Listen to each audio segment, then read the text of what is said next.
नवोदय मेरे प्रतियों, मैं विपिन कुमार सिंह आप सभी का आपका अपना यूट्यूब चैनल BTP एजुकेशन 94 में स्वागत करता हूं। मेरे प्रतियों, आज मैं आपको कक्षा 10वीं का मैथमेटिक्स में सिखाऊंगा ग्राफ, जो कि परीक्षा में आता ही आता है। यह 5 मार्क्स का आता है, तो ध्यान से आप देखिए, आपका अंक 5 नंबर आएगा। देखिए इस प्रश्न आपका क्या है, 4x - 5y = 20, 3x + 5y = 15।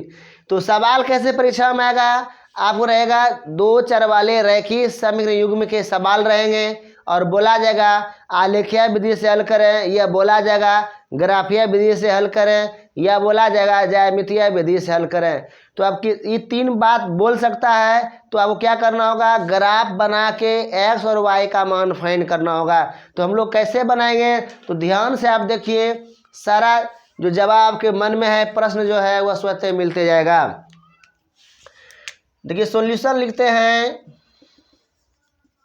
दिया गया समीकरण है, समीकरण युग्म लिखिए, समीकरण युग्म है क्या है, 4x - 5y = 20 इक्वेशन फर्स्ट हो गया, तथा 3x + 5y = 15 इक्वेशन सेकेंड हो गया। अब हम लोग क्या करेंगे, समीकरण 1 से हम लोग चलते हैं। तो 4x - 5y = 20 है ना। तो यहाँ पर आप एक बॉक्स बना लीजिए, क्या बना लीजिए, बॉक्स बना लीजिए।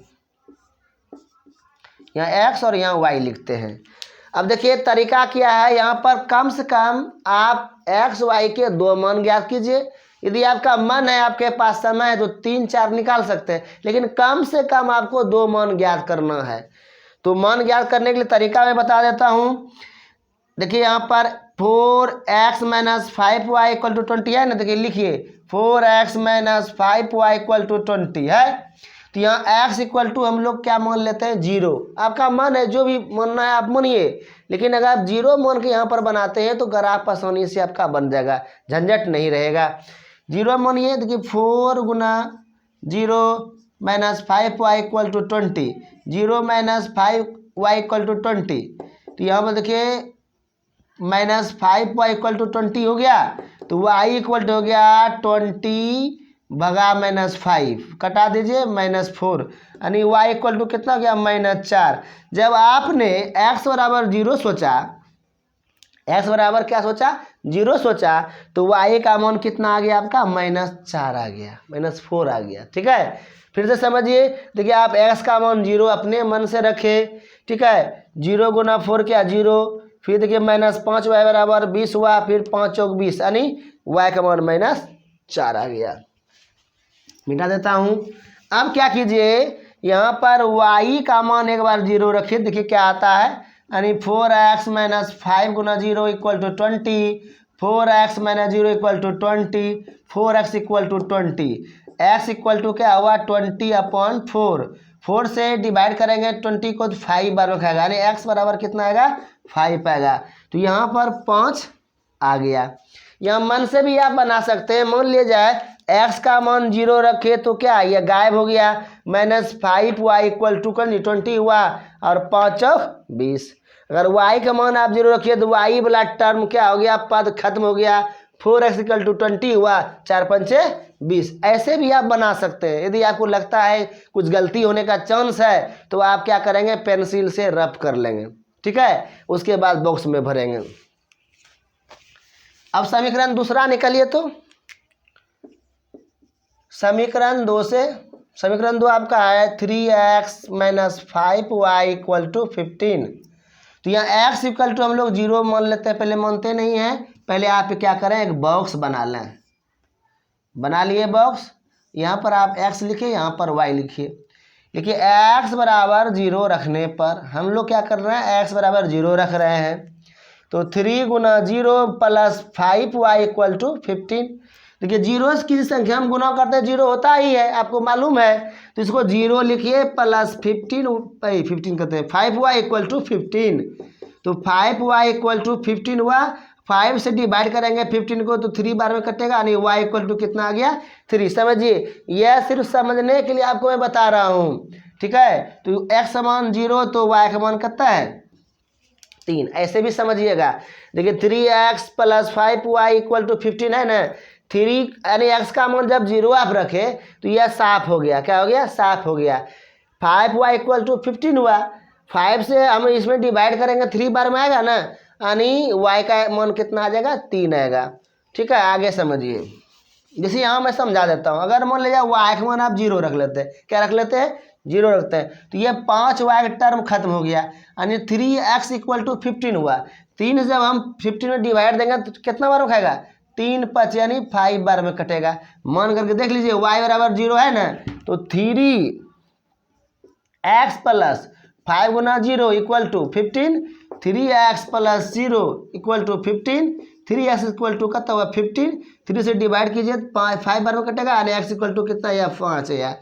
तो आपको इतना करने की जरूरत नहीं है, आपको बॉक्स निकाल देना है, गलती नहीं होगा। आपको ग्राफ बनाने का आ रहा है, ऐसे हल करने के लिए नहीं बोल रहा है।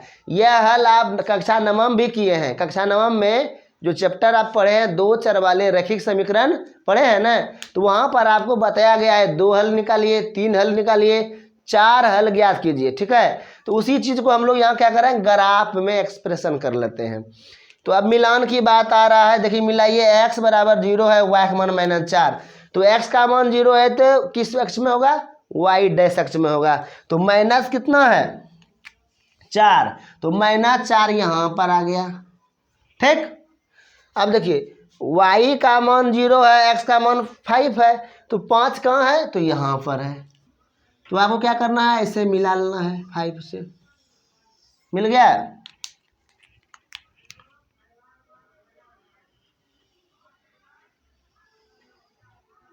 मिल गया, स्केल से आप मिलाएंगे। परीक्षा में जो है ना आप स्केल ले जाएंगे, पेंसिल ले जाएंगे, उससे आपको मिलाना है, कलम से नहीं बनाना है। एक मिल गया, इसका नामकरण भी कर दीजिए। यहाँ हो गया 0,-4, यहाँ पर लिखते हैं, बाद में देखते हैं। देखिए x का मान 0 है, y का मान 3 है, तो y का मान यहाँ पर 3 हो गया, ठीक है। और यहाँ x का मान कितना है 5 है, और y का मान कितना है 0 है, यानी 0 का कोई वैल्यू नहीं। समझिए यहाँ पर x बराबर कितना है 5, तो आप 5 पर मिला दीजिए, तो मिल गया। कैसे, ऐसे करके मिल गया।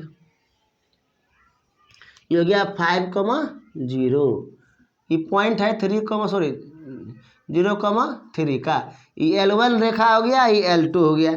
इस समीकरण का जो नाम है समझिए यहाँ पर है क्या, देख लीजिए 4x - 5y इक्वल टू 20 है, ठीक है। और इस समीकरण का जो समीकरण है कितना है लाइन का 3x है प्लस 5y है इक्वल टू कितना है 15 है। जो कटा उसको मान लीजिए p, क्या मान लीजिए,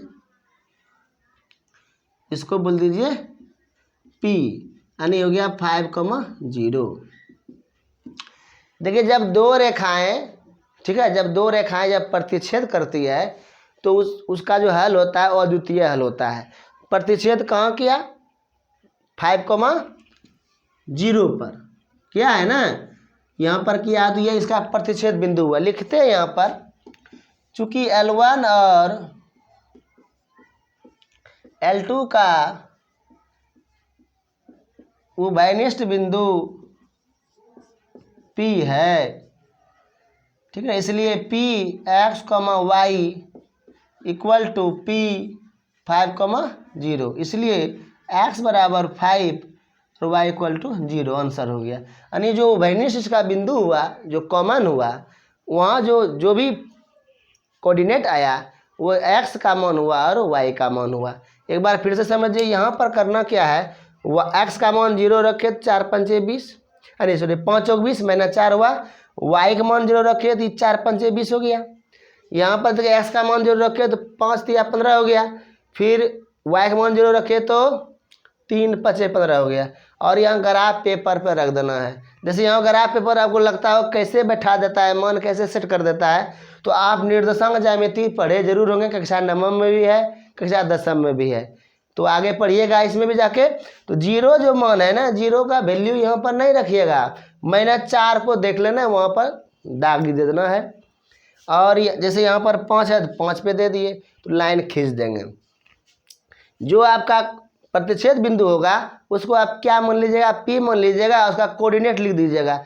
जो शुरू में जैसे मान लीजिए भुज हो गया या कोटि, भुज जो हो गया वह x का मान हो गया, कोटि जो हो गया y का मान हो गया। तो उम्मीद करता हूँ आपको समझ में आ गया होगा। यदि आपका भी कोई प्रश्न है तो कमेंट बॉक्स में आप ज़रूर लिखें। यदि आपको वीडियो अच्छा लग रहा है कि हमारे काम का चीज़ है तो वीडियो को ज़रूर दूसरों तक पहुंचाएं। यदि आप भी पहली बार चैनल पर जुड़े हैं तो प्लीज़ चैनल को सब्सक्राइब करें, लाइक करें, शेयर करें। आज के लिए इतना ही। जय हिंद, जय जननी, आपका दिन शुभ हो।